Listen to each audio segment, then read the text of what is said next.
Hey friends, it's a windy day out today, so I'm coming to you from this little nook of basswoods, pretty sheltered spot. If you know basswoods, they're what I call hydra trees. So if you cut one down, then a whole bunch sprout up around it. There probably was a central tree here that was originally damaged or cut down, and then around it grew up this hydra of trees. So I'm actually sitting in a little circle of trees. It's pretty cool. Now, if you watch the video with Eden and Merta, the forest monks from this last year, then you would know who Eden is. Eden the other day contacted me, and she had written something in her journal that I found to be very profound. Now, a big part of her journey, and pretty much every forest monk's journey, is readjusting to civilization. So you come out here and, you're out in nature. Everything kind of sucks at first.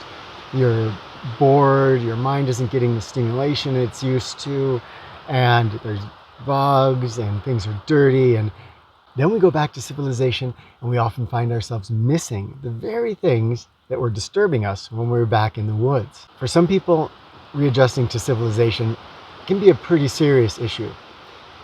Trying to adjust to some of the aspects of our regular life that from a nature perspective can seem almost insane. I remember Eden, one of her biggest concerns coming out here was that she would be bored. And she came to just, I think, really love the pace of nature. And in her first steps back into civilization, some of the things that she was finding most difficult with were things like the noise, the artificial lighting, the very bright lighting, the busyness of life in general. And she's been communicating with me over time and sharing insights with myself and Merta about her readjustment to civilization. And there's been some really powerful insights. I'm hoping that at some point she'll visit and I can do an interview video with her where we could really go in depth. But today I'm just going to share this journal entry that she shared with me, and it gives us, I think, kind of a special tool or perspective to tune in to life, to find the gifts that we get when you go out into nature and you spend that time there and you feel that different mindset that we feel when we're out in the woods or the fields or the ocean. How do we find that same joy, vibrancy of living when we're in civilized life? So how her journal entry went, and I'm going to be paraphrasing all this, basically was how interesting that I find myself often feeling lost in civilization. We often hear about people lost in the woods, lost in the wilderness, but we don't often talk about being lost in civilization. So this feeling of being lost, and I think what she's speaking to is something that when we spend an extended amount of time out in nature, even just you're getting hints of it when we go for a walk or a hike or a backpacking trip. When we have that time in nature, we discover something that is vital about life. It's a presence, a beingness, where we are appreciating every moment. We feel grounded, we feel connected. Very different than the general sensation of living that we often have when we're back in civilization. There were some sensations that she spoke to in particular, and one of those was solitude, being able to have time just to yourself. Another one was slowness, the pacing of life that we experience in nature. Another one was awareness. When we're living out in nature, we can often feel like we're vibrantly aware of not just our external environment, but how we feel and how we're processing the world inside. And a feeling of exploration, a feeling of curiosity, wanting to explore your world. Out here, there's a lot to explore, but when we're, let's say, in our bedroom, it can feel like the same old environment that we've been in forever, and it can seem no longer novel or exciting.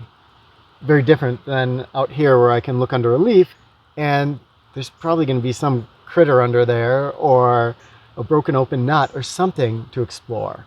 What she was saying, I think, is that she felt lost from those feelings, from those sensations of being. And she wanted to refine that. And what she did was really, really cool. She came up with this little checklist of things she can do when she's lost. And they're the same things really that we would do in the woods, but look how they get reframed. It's really fun.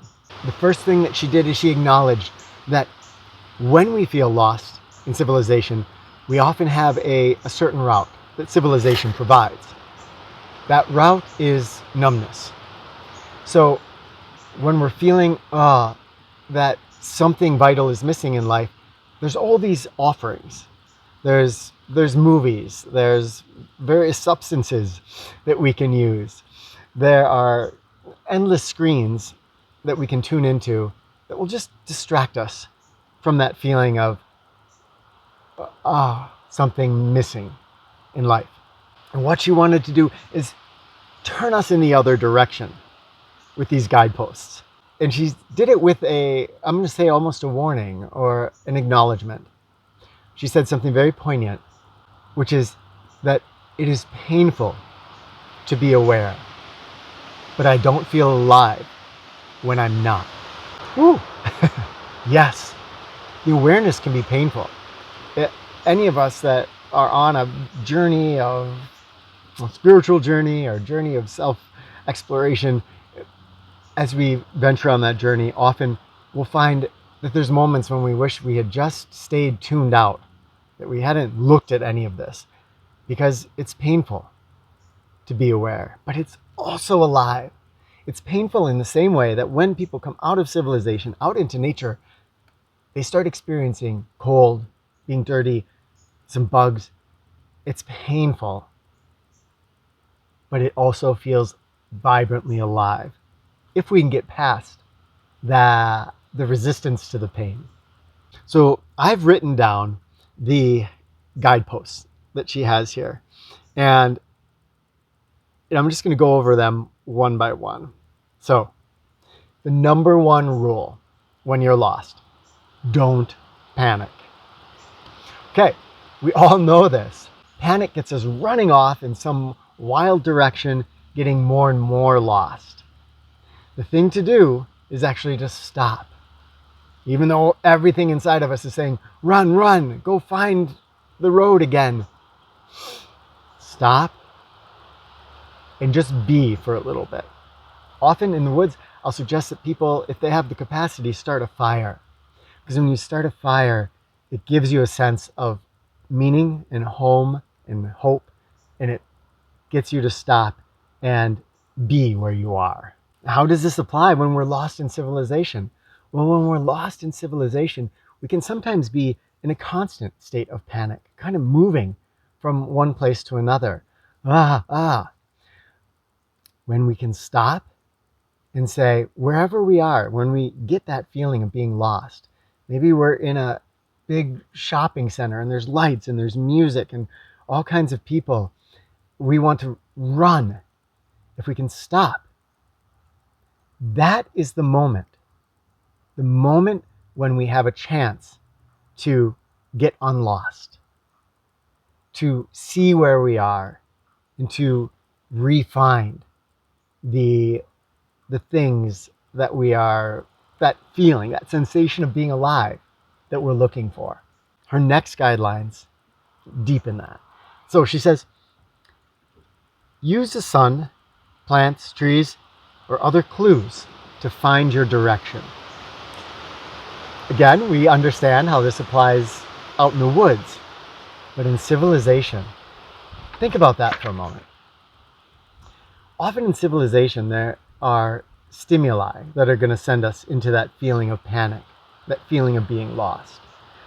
And it might be a bill that we think we can't pay. It might be those bright lights and those people talking. It might be a meeting we have to have tomorrow with some people and we're really nervous about it.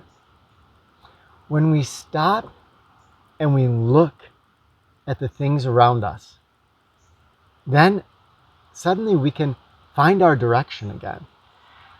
Let's be in that shopping center. Oh, you're almost having a panic attack because the lights, there's music blaring, there's a bunch of people walking by, somebody just spilled something over there, and you feel suddenly overwhelmed, like you just want to run. If we can stop and we can look at our environment, for me in busy human environments, this often means looking at a human, recognizing them as a fellow being on this planet and taking them in. I might look at the lines on someone's face and see, what can I read there? Well, what is that telling me about the story of their life? Or the way they're dressed, or the way they're holding themselves. There's so many stories just in glimpsing a person. It might be that somebody spilled something over there and I can walk over and help them out, that I can engage with a part of my environment. So connecting up. In any case, I'm stepping outside that panic state and stepping into a sensory presence. I'm engaging with something in my environment and letting that help me find my direction again. She said next, when you pass a tree, stop and make a story about the tree. This comes from a process that I share with people about learning how to find your way in the woods. And when I look at a tree, it can just be a tree. And then when I'm coming back the other way, especially coming from the opposite direction, that tree may look very unfamiliar. But when I look at a tree and I imagine that I'm looking over at a tree here, and I'm imagining that I'm climbing up into that branch, and from there I can get up into that branch, and I'm noticing the crook of that branch where I imagine hanging a pot that's filled with berries that I picked. Creating that little imagination story about that tree, that's given me an intimacy with that tree that will not easily be lost and will not easily be confused even when viewing it from other directions. Because now I've noticed different limbs in that tree, and I know that little teeny crook where I hung the pot, and that knot that helped me grab and find my way up into that tree to climb it. My chances when I'm coming back of recognizing that tree have increased greatly. And when we talk about this in civilization, what she's asking us to do is to engage deeply with one aspect of that environment. Now, I might not just go help that person to pick up something that they spilled, but I might start talking to them, connect with them a little bit, ask them a question. When I start really connecting up with something in my environment, then again, I engage. And you see the secret thing that's happening here is I'm taking an environment that a moment ago was driving me crazy, that seemed like it was just chaos, and I've found something that I can connect with in that environment. I'm starting to learn that even this crazy environment that's driving me loco, there are things there to connect with. Next, she said, see if there's a high point where you can get a better view. And when she said that, I thought of, well, often in civilization, when we start to feel that panic, we're getting into what on some traditional medicine wheels is mouse vision. We're getting really locked into just, this stuff that's battering us. And if we can step back into eagle vision, if we can step up and look, sometimes we can step up and get a higher perspective. So there I am, I'm being driven crazy in the supermarket. I step into that eagle vision and I go, oh, wow, look, isn't this interesting what humans do? Wow, there's a whole process here of people that dream up products and people that grow things, and then these products are by other people made into actual things, and the food is taken and put onto trucks, and things are shipped all over the place. And then here people, from one perspective, our methods can look crazy, but from another, they can look marvelous. They can look whoa, how interesting. As if I was looking at uh, ants on the ground, and I'd look and go, wow, could be seen as crazy, the way that they live their lives. Or it could be seen as marvelous. Look how they're all interacting together, almost as one, to create something greater than any of the individual ants. There's magic to be found everywhere. And sometimes it's in engaging deeply, sometimes it's in stepping up and getting that overhead view. Then she said, consider your survival needs and how to meet them if you don't get home before dark.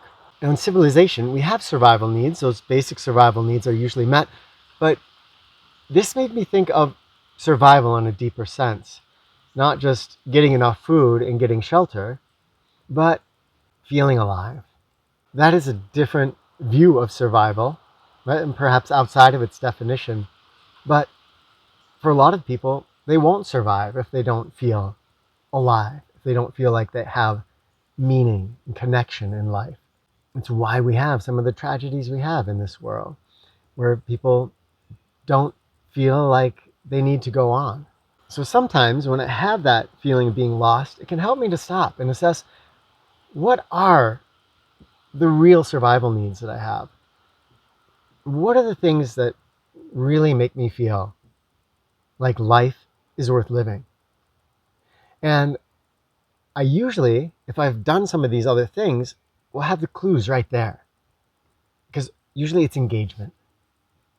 When we feel disconnected from life, when we feel like we don't have that with the world or the people around us, that we often feel like life has lost its meaning. So when I've engaged, when I've taken that higher look, when I've looked around me and come into my senses, that's when I can start to see what is really important to me. And sometimes that can cause us to assess our whole life and go, wow, maybe there's some things I could shift and change. And finally, take stock of what you have and the resources around you. This is another skill that I try to share with people out here. And if I'm trying to start a fire and it's cold, and my hands are getting numb and shaking, it's easy to focus on what I don't have. I can't hold this. How am I going to do this? If instead I focus on what I have, mentally, physically, then I go through this perspective shift. And when we feel lost in civilization, when we feel that panic set in, that's when most of all we feel like we have our vision turned to what we don't have. And turning our vision to what we do have, you can probably see this is a form of gratitude, of appreciation, of saying, oh, wow, you know what? I've got this person that really cares about me. I'm in the supermarket, but when I step outside, I can look up, I can see the clouds. For some of us, sometimes we might be in a really, really hard place, and it's just, I can take another breath. And wow, isn't that amazing? Isn't that precious? Always, there's something there to appreciate. We always have these resources. We have these things there for us. We just have to train ourselves to see them, to acknowledge those over the things we don't have. Together, these formed a really nice little survival manual. And I hope you enjoyed them, and that they perhaps brought to your mind maybe some other things that you could do. These basic things that we do out in nature, that when we think about doing those in civilization, we open up that world and start to see that, okay, maybe we don't have to be in panic or resistance to the experience of civilized life. And when we do this, most importantly, we start to change how we engage with life. Suddenly, inside that supermarket, instead of it just being a bunch of strangers, you've engaged with somebody. You've connected with somebody. And that might leave a lasting impression. It might change their day. Sometimes it might change their life. When we engage with life, that's when the doors open up. Thank you, my friends, for watching. Really appreciate you being here with me today, and please share in the comments any thoughts you have about this and any other ideas you have for engaging in civilized life. Love to you all. We'll talk with you in the comments.